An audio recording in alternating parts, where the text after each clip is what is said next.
I don't know who needs to hear this today, but I came to let you know that you are not overlooked. You are not forgotten. You are being processed. You are right where you are supposed to be. And today's message is inspired by the story of Joseph. If you've never read the story of Joseph, I highly encourage you to go back and read it now, because you're going to relate to it more than you ever thought you could.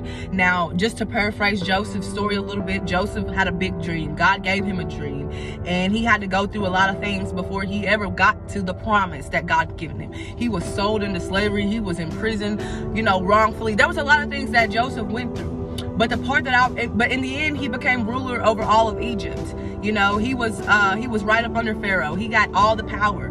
But before he stepped into that, before he stepped into his purpose, Joseph had to be processed. And I'm coming from Genesis 40 today. And the part I really want to highlight in Joseph's story was when he was in prison. Okay, so long story short, Joseph's in prison. Pharaoh's cupbearers, his servants, the king's servants, they get sent to prison. They end up in the same cell with Joseph, okay? They had these dreams that night. And, the next day they woke up, they were super troubled. Long story short, they asked Joseph to interpret his dreams because Joseph was gifted from the Lord. See, this is my thing. And this is a whole nother word. God, don't get me started. But God speaks to us through our dreams. But that's a whole nother story. But God spoke to Joseph through his dreams. So Joseph had the gift of interpreting dreams. Okay, now we here. Okay, so the cupbearers, the servants, they had these dreams. Long story short, they asked Joseph to help me, Lord.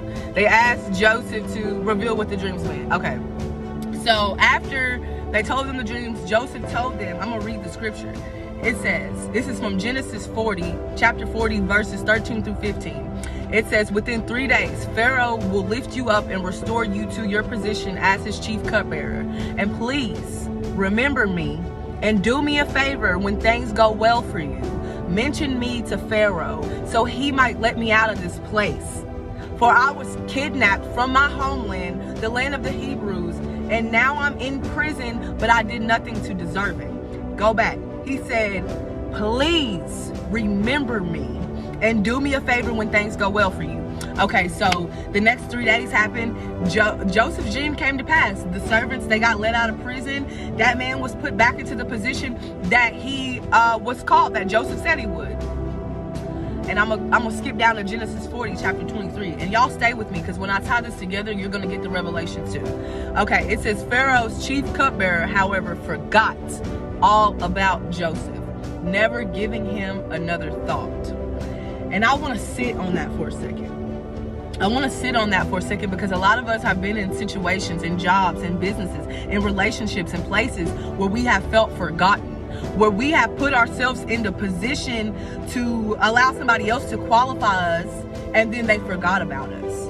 I don't know about y'all, but I have been in that position one too many times where I felt overlooked, where I felt forgotten about, and it hurts. It really does hurt. And so now we're gonna skip, okay, all the way to Genesis 41, because that was the very last verse. The very last verse of chapter 40, of chapter 40, his cupbearer forgot about Joseph, okay? This man did interpreted this dream for you and all that, and you forgot about it. But chapter 41, this is how it starts.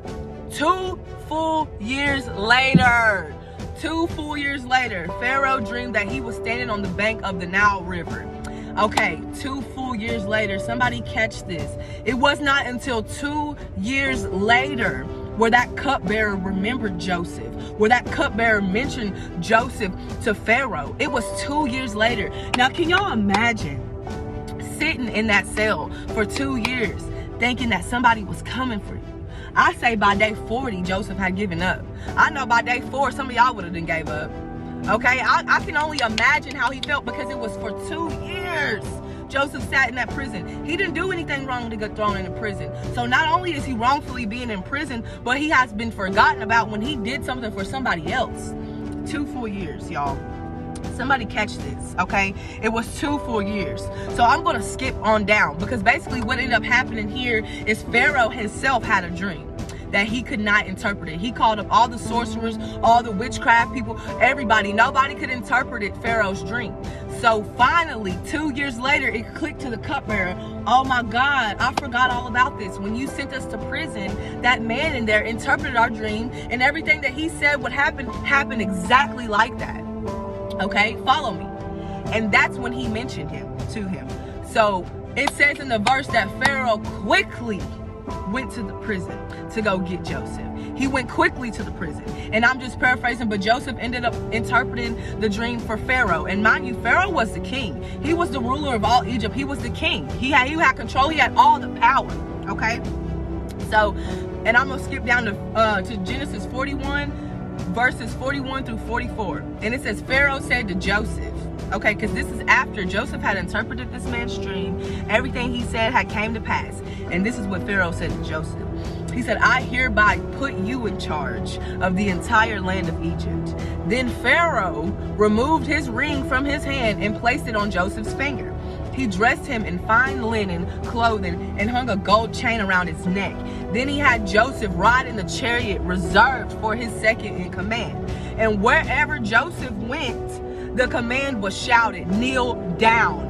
So Pharaoh put Joseph in charge of all of Egypt. And Pharaoh said to him, I am Pharaoh, but no one will lift a hand or a foot in the entire land of Egypt without your approval. Now hold up. Because in a few verses a minute ago, he was just in prison. He was begging to be remembered. Okay? And now you mean to tell me he is in charge of all of Egypt? Somebody catch this. Somebody catch this. And the part that hit my soul the hardest that I kept thinking about is, what if the cupbearer would have remembered Joseph? And what if he would have mentioned to Pharaoh, this man interpreted my dream, let him out of prison? He probably would have let Joseph out of prison, and Joseph would have went on about his life. But it was because Pharaoh needed him. It was because Pharaoh had a dream that he could not interpret, that Joseph was in the position to do that for. And it just so happens that Pharaoh was in a position to put Joseph in a better position for what he did. And I just keep on thinking about, what if you would have stayed on that job and you would have got that promotion? You would have never started that business. What if you would have stayed in that relationship where that person wasn't treating you right? And then what if you would have never came into the marriage that God has for you? And I keep on thinking, because I know it's hard. It's hard for me. It's hard for everybody right now. And I know as me, I have felt overlooked and forgotten for so long in my life. But as I look back to see where I am now, I realize that everything that I went through was God positioning me for my purpose. You see what I'm saying? And it's the same way before Joseph became the ruler of all Egypt, he had to sit in prison. Okay? He had to be wrongfully accused. He had to be overlooked. He had to be forgotten. But what the devil thought he was what the devil thought he was making Joseph go through, what the devil thought, oh, I'm going to make him feel forgotten by God. No, God was putting him in position. So just hang tight where you're at. You're not overlooked. You're not forgotten. You're being processed. You're in the process. Now, are you going to fold, or are you going to keep the faith? It's time. It's time. I hope that blessed y'all, because that's such a powerful word.